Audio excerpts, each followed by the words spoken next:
Black corn म्हणजे काय? Black corn हा मक्याचा एक विशिष्ट प्रकार आहे जो त्याच्या गडद रंगद्रव्यामुळे ओळखला जातो. त्यात असलेल्या अँथोसायनिन्सच्या उच्च पातळीमुळे हे वैशिष्ट्य येते. काळे तांदूळ आणि ब्लूबेरीमध्ये देखील शक्तिशाली अँटीऑक्सिडंट्स आढळतात. दक्षिण अमेरिकेत मूळ असलेले लोक केवळ काळ्या कॉर्नचे दृश्य आकर्षणच नव्हे तर त्याचे पौष्टिक फायदे देखील पसंत करतात. ब्लॅक कॉर्नमध्ये हे समाविष्ट आहे: पारंपरिक पिवळ्या कॉर्नपेक्षा जास्त अँटीऑक्सिडंट्स, अधिक प्रथिने आणि आहारी फायबर, कमी साखरेचे प्रमाण, दाहक विरोधी आणि कर्करोग विरोधी गुणधर्म. सध्या ब्लॅक कॉर्नच्या आरोग्यदायी मूल्यामुळे हेल्थ फूड स्टोअर्समध्ये, ऑर्गॅनिक मार्केटमधील आणि रेस्टॉरंट्समधील लोक त्याची मागणी करत आहेत. आदर्श हवामान आणि मातीची परिस्थिती. सामान्य मक्याप्रमाणे काळ्या मक्याचे पीक उबदार सनी हवामानास प्रोत्साहन देते. सर्वात चांगली गोष्ट म्हणजे ते उष्णकटिबंधीय आणि उपोष्णकटिबंधीय दोन्ही क्षेत्रांना अनुकूल आहे. योग्य काळजी घेऊन ते समशीतोष्ण प्रदेशातही घेतले जाऊ शकते. मातीची आवश्यकता.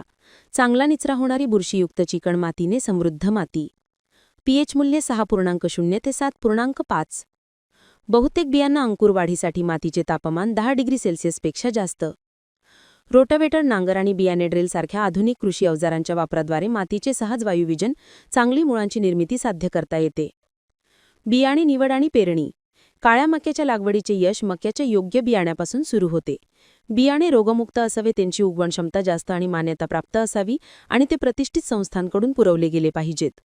इच्छित उत्पादन आणि बाजारपेठेनुसार उच्च उत्पादन देणाऱ्या खुल्या परागण आणि संकरित जाती दोन्ही उपलब्ध आहेत. बियाणेचा दर आणि अंतर. बियाणे शिफारस दर 15 ते 20 किलो एकर. ओळीतील अंतर असलेली ओळ 60 ते 75 सेमी. रोप ते रोप अंतर 20 ते 25 सेमी. शेताच्या आकारावर आणि शेतीसाठी साधनांच्या उपलब्धतेवर अवलंबून बियाणे सामान्यतः बियाणे ड्रिलद्वारे किंवा हाताने लावली जातात.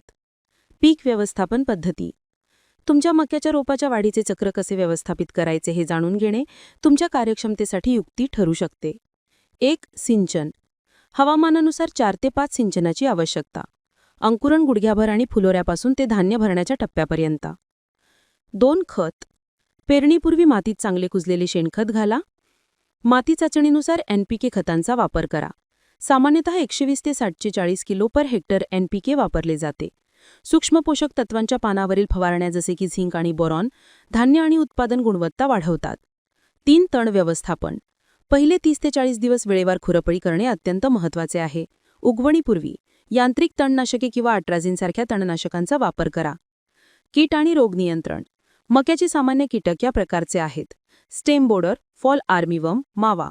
अडथळा निर्माण करणे, कीटक प्रतिरोधक वाणींची लागवड करणे आणि आयपीएमचा वापर करणे हे सर्व प्रतिबंधात्मक प्रयत्नांचा भाग आहे. काढणी आणि काढणीनंतरची हाताळणी. पिकण्यास अंकुर येण्यापासून 90 ते 120 दिवस लागतात, जे विविधता आणि हवामान परिस्थितीनुसार अवलंबून आहे. परिपक्वतेची चिन्हे.